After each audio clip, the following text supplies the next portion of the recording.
I teach EU law for food safety, sustainability and climate change, which is a first-year course in the Global Food Law program. It's about some of the multiple overlapping legal dynamics entrenching food and sustainability in the framework of the European Union. In a nutshell, free movement of goods, food safety, environmental protection, climate change litigation are the issues tackled in this course. The 27 member states of the European Union have decided to join an organization which is rather peculiar because of its supranational nature. EU regulations are directly applicable in the member states' legal systems. EU directives must be transposed by the member states into national legislation. Furthermore, there is the principle of primacy. The competent national authorities, first of all, the judicial authorities of the member states, must interpret national law in a manner consistent with EU law. The European Union and its rules have had a great impact on the 27 member states' legal systems, and this is why the course is a course on EU law for food safety, sustainability and climate change.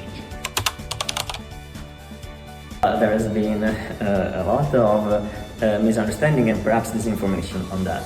Pre-market authorization is needed, so controls must be performed before that food is placed on the market. That food must be fit for human consumption and it must be properly labeled so consumers won't be misled. And if that food is intended to replace some other food, that must not be nutritionally disadvantageous for consumers.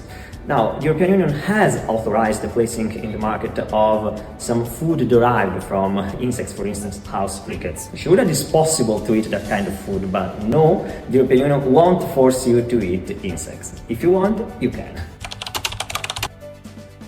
I have never had the opportunity actually, but I'm rather curious, so yes, I think I would. And all things considered, 2 billion people in the world eat insects on a regular basis, and I don't think they're all wrong.